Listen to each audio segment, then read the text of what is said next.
Hi everyone, welcome back to my channel. This is my first video, or a video where you see me for 2018. As you can see, I am pregnant. I'm 6 months pregnant now with baby number 3, due in June. So I have been pretty busy. Otherwise, I have recently started sewing again using commercial patterns. So other than children's clothes, I also wanted to sew some clothes for myself. But you know, being pregnant and this growing belly is something that gets in the way. So I decided that I would sew, but I will probably wear these clothes maybe later after giving birth. So anyway, the jacket that you see over here is from this Burdastyle magazine, November issue from 2015, and it's actually the pattern number 102C. So this is the line drawing here. It comes with 6 different pattern components, and the instructions are quite lengthy. So okay, I am a visual learner. I can't really follow, too much words. It just confuses me. So what I did was that there was a point, majority of the sewing I just winged it, and based on my knowledge in sewing and putting garments together. But when it came to the construction of the front, back, and the collar piece, I did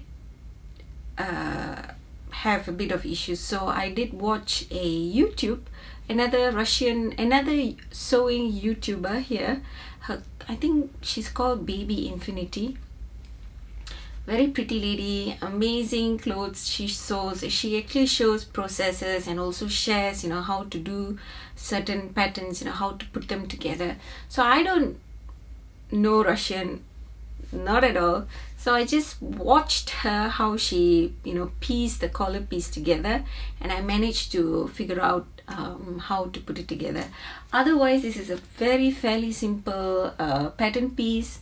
The one thing I must say with Burdastyle magazine is the patterns.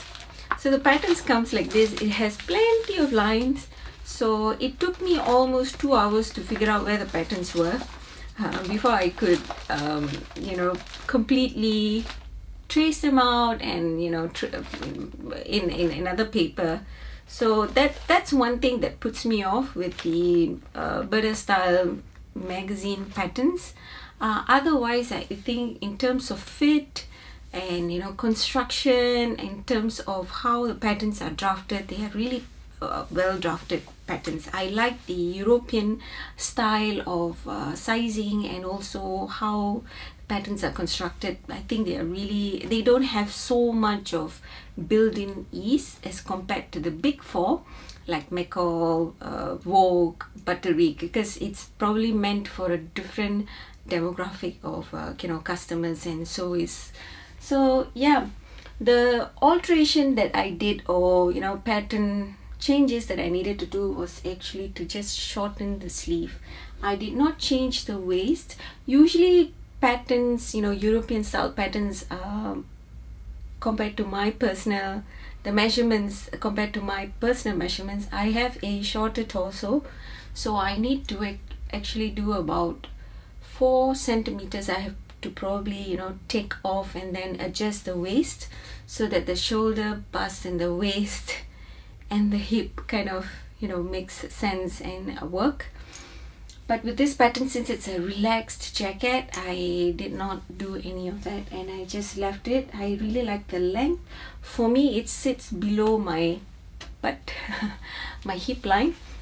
So that's really good, because I do have a wider hip, and jackets like this, for a short person like me, it's best not to wear too long a jacket. Then I would look like a dwarf. So jackets like this are kind of nice. And also, since I have a wider hip, and when garments go slightly below or mid hip, it flatters my body type. So now, anyways, with this protruding belly, I can't really be a fashionista and show you you know, how it looks on my body, because I'm a bit self-conscious. But I'm hoping to wear this, you know, when it starts getting colder at the end of this year, and I will certainly post pictures on my Instagram. So yeah, the fabric that I used here is twill boucle. Yes, it's actually wool and polyester mix.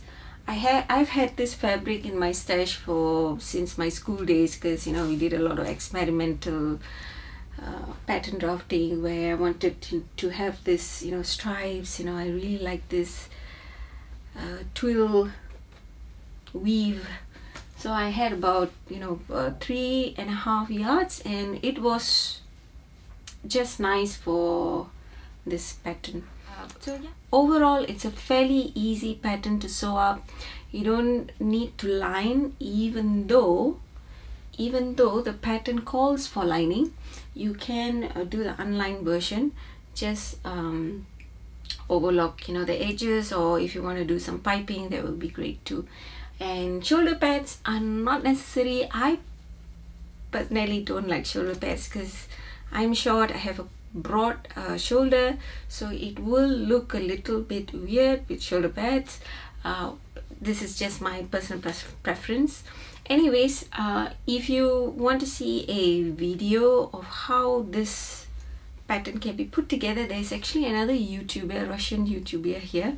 I'll put her link and her video of this particular pattern in the description box, and you can see how she constructs the garment, especially when you want to put the collar, back, and the facings together. Okay, I hope you found some information here useful, and I'll see you guys soon in my next video. Bye.